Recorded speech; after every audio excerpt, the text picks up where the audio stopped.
Hey, what's going on, everybody? Gaijin Guinea Pig here. In this video, I want to talk a little bit about my experience with the JLPT, also known as the Japanese Language Proficiency Test, also known as the Nihongo Noryoku Shiken.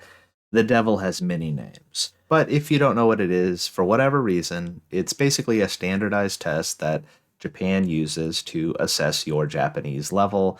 There are 5 levels of the test: in 5, in 4, in 3, in 2, in 1.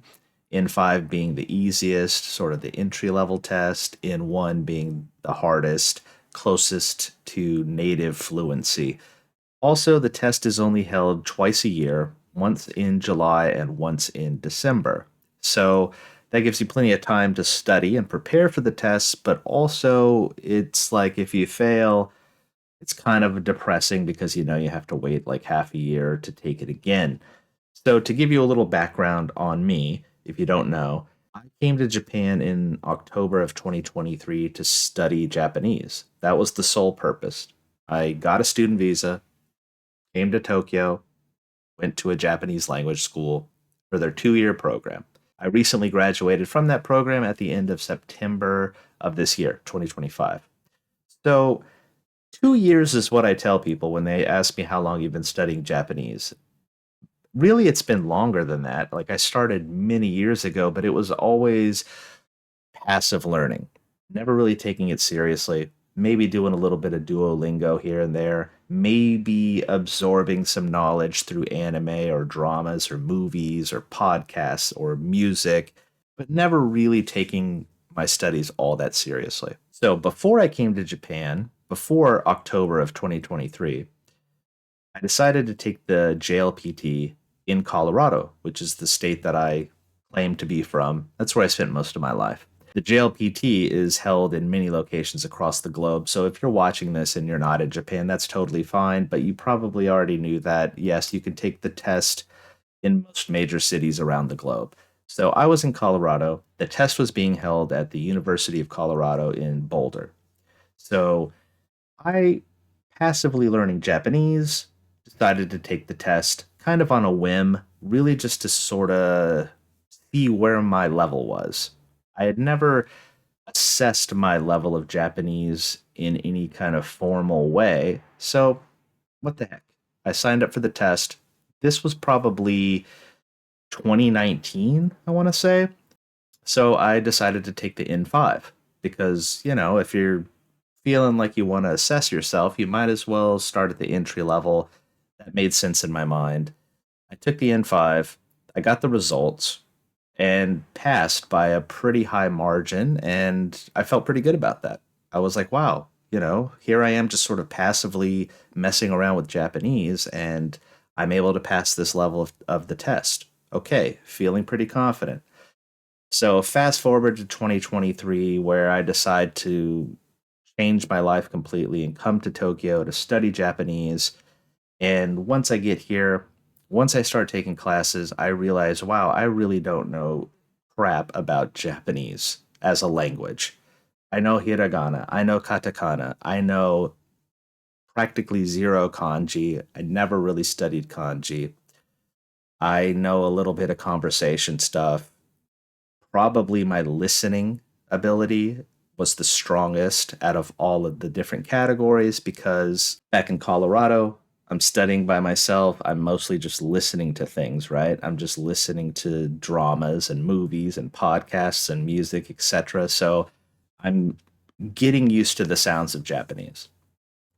I do the 2 years of school, which is really quite challenging but fun at the same time, and very much an eye opener to how little I actually knew about Japanese. With my language school, part of the registration fee applies to the JLPT. So when that registration comes around, you can just sign up and you don't have to pay the fee because it was part of your initial fees with the language school. So I said, what the heck? Let me take the test. I took the N3. This was in 2024. I failed. Again, an eye opener. You think you know plenty of Japanese, and then the test is like, no, you don't really know. My weak point has been and continues to be kanji because the higher the level you go from N5 to N1, the more kanji gets implemented and the more you just need to know kanji because there's a lot of reading comprehension that takes place. I knew that that was my weak point. So I failed the N3. Remember, kids, failing is not necessarily a bad thing. It can be a great way to assess your level and understand your weaknesses and where you need to study. So I fail N3 and I just keep going with my classes. 2025 comes around. I decide to sign up for the N2. My logic at this, my logic in that decision was that, hey, well, it's been a while since I took the N3. I might as well try the N2. I've been studying all this time. I've been learning more. I'm studying at a N2 level in school. I'm being optimistic, you see. So I take the N2 in July of 2025. And boy, I was just not ready. It was incredibly difficult, way more kanji than I had picked up in those past 6 months. And yeah, again, just another eye opening experience where I had to really face my weaknesses and just get back to studying. One thing to sort of keep in mind is that the N2 is really the big test that most people aim for. And it has a lot to do with the fact that the N2 is sort of the bare minimum level in which companies will start to humor you as an applicant. Like, let's say a company is hiring, they're not going to even humor you as an applicant unless you have this bare minimum of N2 Japanese language ability. Again, being a standardized test, this is a test that is recognized by the Japanese government. It is sort of the measuring stick that universities and companies use to assess your Japanese abilities. So most of my peers were just telling me to go for the N2. Don't even waste your time with the N3. Just study, study, study. Get to the N2 level because if you pass that, that is sort of your way of getting your foot in the door. That's the keys to the kingdom, so to speak. That's going to allow you to have a conversation, quite literally, with different companies. I said, okay, let me just shoot for the N2 again. I'm feeling more confident. I've been doing a lot of independent study ever since I graduated. It just kind of felt like maybe now I'm ready. I understood my weaknesses when I failed back in July, but I understand the challenges now. I feel like I'm ready, or at least ready to take on the challenge again. So, what happens when you register for the JLPT is you type in all your information, you upload a picture, they want a photo of you. And at least this is the experience here in Japan, I should clarify. And then they have your info and they say, hold tight, we'll be in touch. Time passes because registration is months before the actual date of the test. I think I was registering back in September and the test is in December. I think it was December 7th. So really you're just kind of waiting out and then you receive notification in the mail via this like little pamphlet. It kind of looks like this. I'm holding it this way to cover up my address because, obvious reasons. It tells you the date of the test. It tells you the time. My test was held at 9:10 in the morning. The test room opens at 8:30. This was on a Sunday. When you open up the voucher, there's a map for the location of your particular test site. I had friends that were also taking the test, and they're in different parts of Tokyo. Their testing site was in different locations. Now, this is what it's like when you open the voucher. I'm just covering up some sensitive information, if you will. It's got your black and white photo, the level of the test that you're taking. This map shows where your testing site is going to be and the easiest way to get there. The language knowledge section, which is vocabulary, grammar, reading, took place from 9:10 to 11:15. So my testing site was Toyo University, and there was a lot of people. I got there pretty early. I want to say around 8:30. I thought maybe I'll get there right as the doors were open and then there would be less people lined up, but that wasn't the case. The line was insanely long. And the funny thing is when I got to the train station closest to the campus, it's just filled with non-Japanese people. So you know you're in the right area. And if you get lost, well, it's impossible to get lost. You just follow the trail of other non-Japanese people and you know exactly where you're going. So I get to the testing site. There's a ton of people lined up. We get let in. My testing room was on the fifth floor of this campus. You get to the room, you match the number that's in your testing voucher with the number that's on the desk in the room. So you know exactly where to sit. There's a seating chart so you can match those numbers. You sit down and you just kind of hang out and wait. And there is a head proctor for the test. And then he had maybe 4 or 5 assistants, people that would hand out like the question booklet and hand out answer sheets and basically keep an eye on you to make sure that you're not cheating.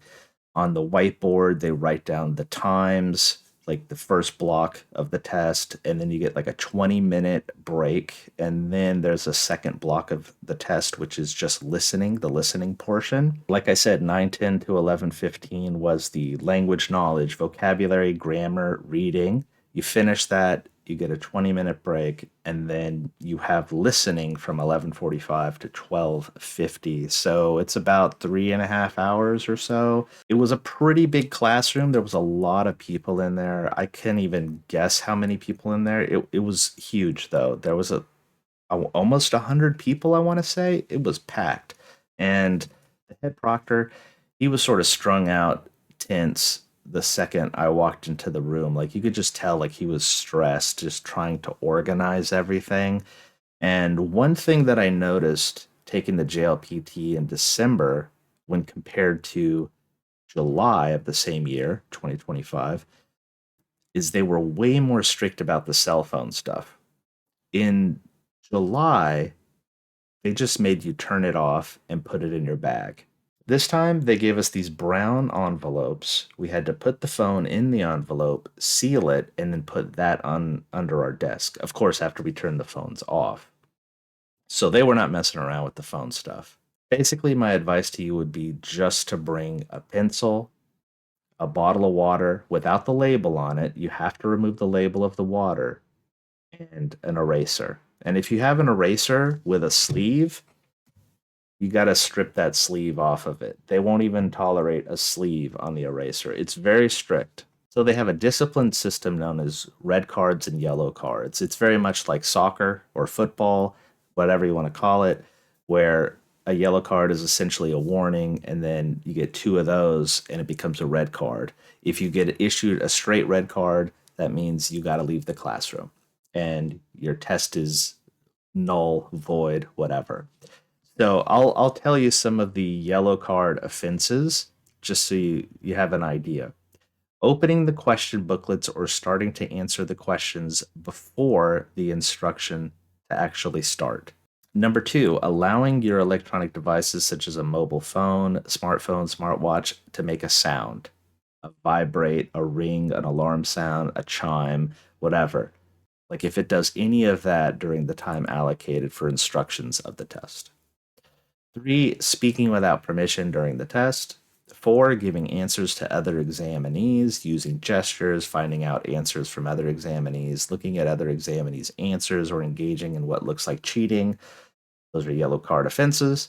5, continuing to write on the answer sheet after the instruction to stop writing, not handing in the answer sheets at the time of collection. Now, I actually saw this take place during my test in December here. When they say time's up, pencils down, the guy sitting in front of me kept writing, and one of the assistant proctors started yelling at him, like to put your pencil down. And the guy really kept trying to write something, and then he reaches into his jacket and pulls out a yellow card. It was pretty intense. Number 6, any attempt to copy the contents of the question booklets and or answer sheets onto something else or to make an audio recording. 7, the proctor considers you to be engaged in behavior that disturbs other examinees. So again, very much at the discretion of these proctors.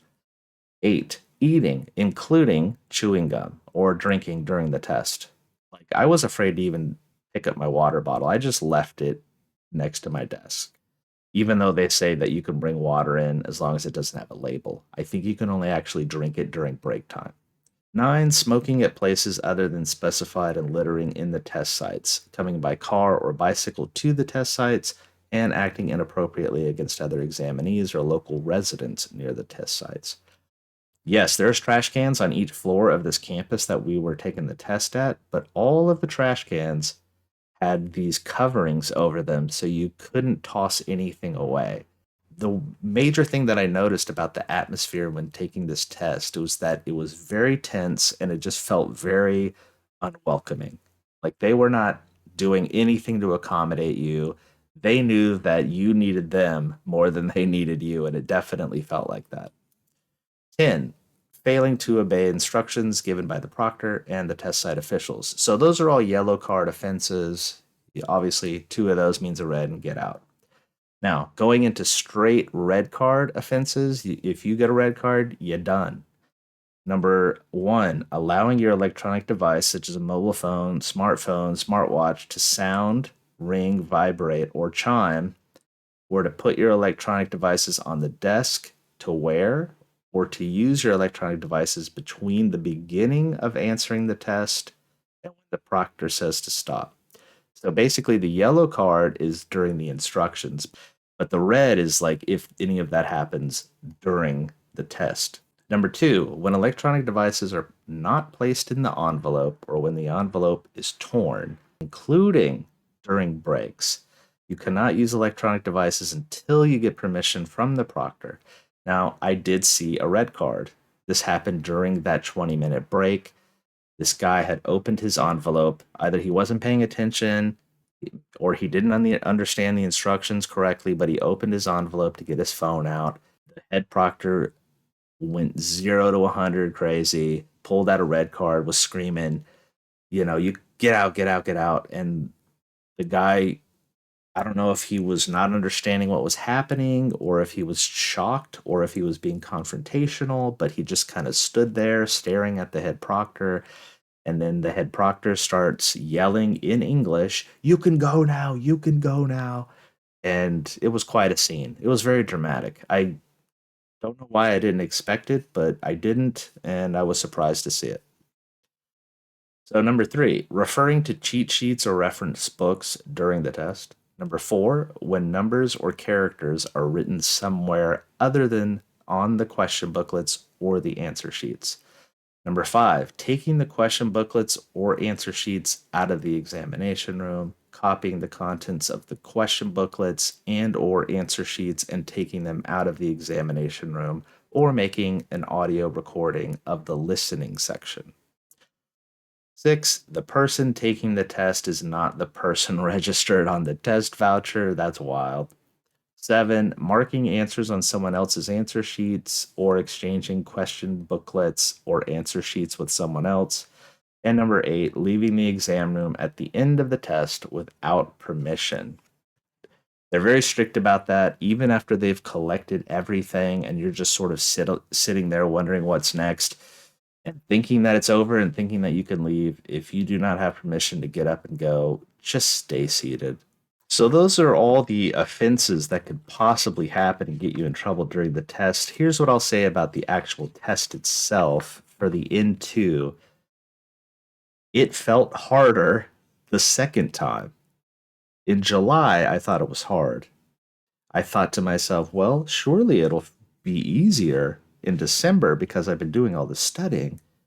But somehow it still felt harder.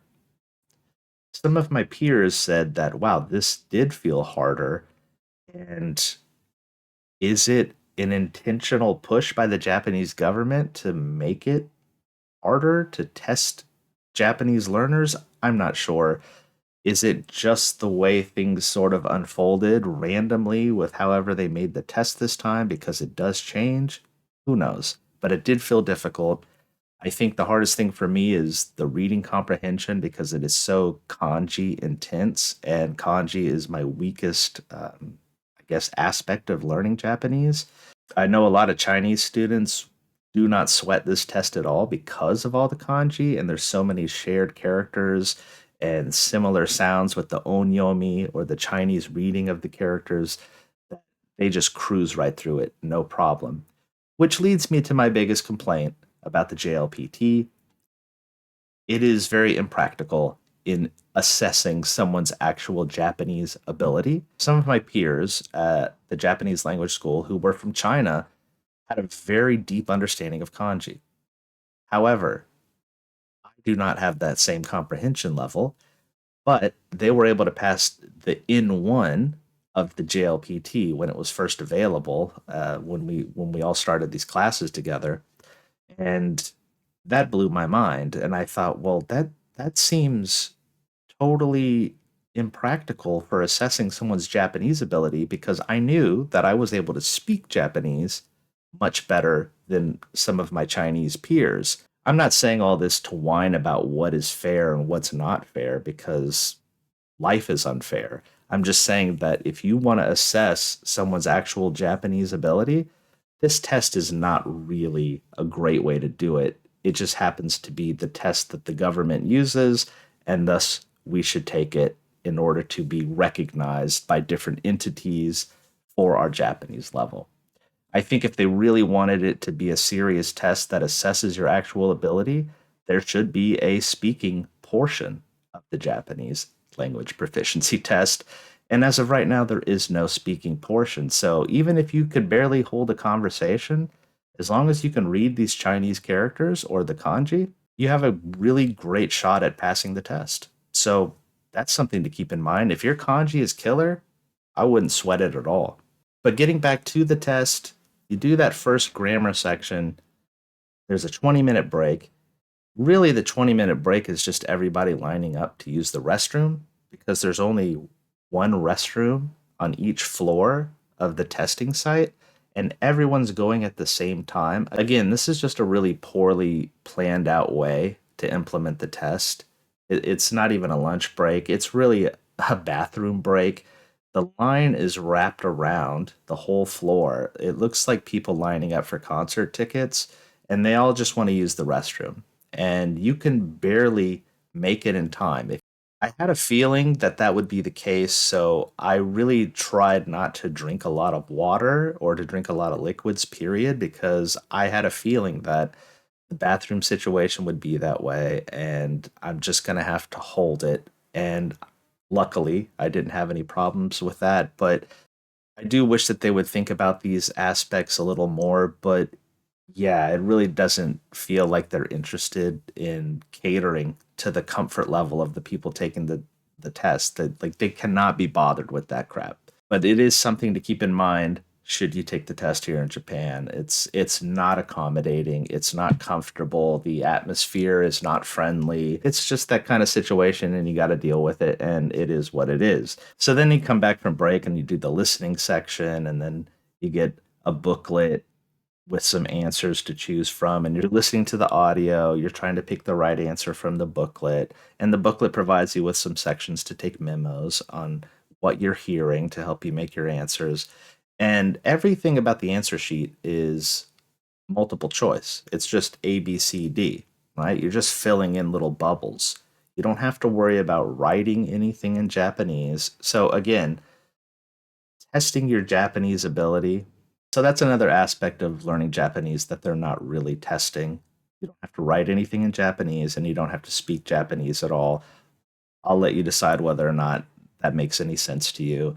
But everything's multiple choice. So, really, at the end of the day, if you're really lost or confused about what the answer could be to a problem, there's always just taking a solid guess, just filling in one of the bubbles. And who knows, you might get lucky and end up passing because you got lucky on your guess. So, again, is that a great way to assess your Japanese ability? I don't know. That's outside of my pay grade. I'm just letting you know what the actual test is like. And then once the test is done, everyone's herded off campus like cattle and off to do whatever it is you're going to do. And then you wait 2 months for the results. I think the results for the December 7th test are expected to be released around February. I really hope that I pass because I don't want to take it again. I don't find it to be a pleasurable experience. I know taking a test is not meant to be pleasurable, but yeah, it's not fun. And I hope I don't have to do it again. And even though it was harder in my mind than it was in July, I do feel much better about how I performed this time around. There were still some sections that I don't have a lot of confidence in. Reading comprehension, still very tough for me. But every day we get a little better with the kanji, right? The onyomi and the kunyomi, right? And when you do get the results, you'll probably get an email to the address that you registered with that'll say your score is now available, your results are available. You can check the website, see your results right away. If you're not into doing that, you can just wait and you'll get another one of these little booklets in the mail, and it will have your grade in it, whether or not you passed. So that is my experience taking the JLPT here in Japan. It's a tense situation, maybe intentionally so, but if you have any experience taking the JLPT here or in other places around the world, I would love to hear about that, especially if you're taking it in your own country and you're not in Japan. I would love to know how that was for you. In Colorado, it was pretty strict, but just nowhere near as strict as it is here in Japan. And before I say goodbye, I would like to show you some of the textbooks that I use to study Japanese. First up is Kanji Tamago, which is a kanji learning book. This is a beginner one. I also have the pre-intermediate volume. And then the series that is quite big here, at least at the school that I went to, is the Try series, which claims to get you up to snuff when it comes to the JLPT. It even says it here, Nihongo Noryoku Shiken, in 3-level try.